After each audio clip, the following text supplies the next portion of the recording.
राज्यात महानगरपालिका निवडणुकीची रणधुमाळी सुरू झाली आहे। पनवेल महानगरपालिकेमध्ये 3 वर्षांनंतर निवडणूक होणार आहे। तर या संदर्भात पनवेल आणि कामोठी परिसरातील स्थानिक नागरिकांसोबत संवाद साधलाय लोकशाही मराठीचे प्रतिनिधी भारत गोरेगावकर यांनी। आपण पाहूया। राज्यातील महानगरपालिकांच्या निवडणुकांचं बिगुल वाजलेलं आहे। मुंबईसारख्या शहरापासून जवळ असणाऱ्या पनवेल महानगरपालिकेची देखील निवडणूक लागलेली आहे।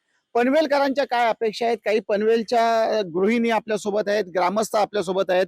अर्थातच पनवेलकरांच्या काय अपेक्षा आहेत राजकारण्यांकडून ते आपण जाणून घेणार आहोत।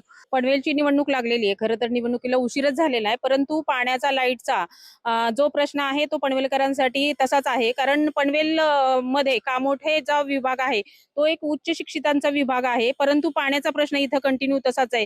तसंच लाईटचं हे सारखं येणं जाणं असतं, त्याच्यामुळे लाईटच्या समस्येने पण इथले नागरिक त्रस्त आहेत। त्याच्यामुळे आम्हाला स्वयंरोजगाराची पनवेल महापालिकेकडून खूप मोठी अपेक्षा आहे आणि ती अपेक्षा महिलांची पूर्ण करावी असं मला महापालिकेला सांगावंसं वाटतं। नमस्कार। जे प्रश्न आहे ते अक्षरशः एवढे निवडून सेक्टर 11 मध्ये आम्ही राहते, निवडून आले पण काही प्रश्न सोडलेले नाही। मी स्वतः गृहिणी, मला पण गृह उद्योग हवासा आहे। मी पण स्थापना केलेली अस्मिता ग्रुप मध्ये आम्ही दोघी होतो।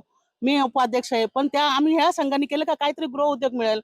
ताईंनी सांगितल्याप्रमाणे कचऱ्याचा प्रश्न, पाण्याचा प्रश्न मार्गी लागला पाहिजे।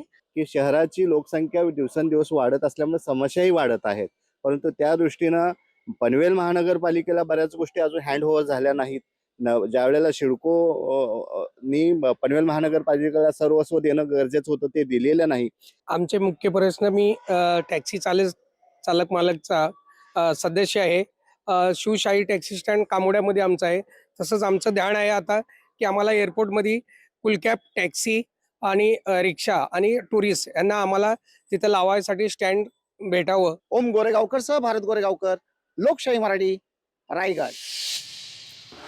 आमची युती भाजप शिवसेनेपुरती मर्यादित आहे। अधर्म झाला तर युतीचा अर्थ नाही। राणा दाम्पत्यानं युती धर्म पाळावा। राणा दाम्पत्याला अभिजित अडसुळांनी आता थेट इशारा दिलेला आहे। बघा, नक्कीच मागे अतिशय चुकीचा पायंडा या महाराष्ट्रामध्ये पाडला गेला।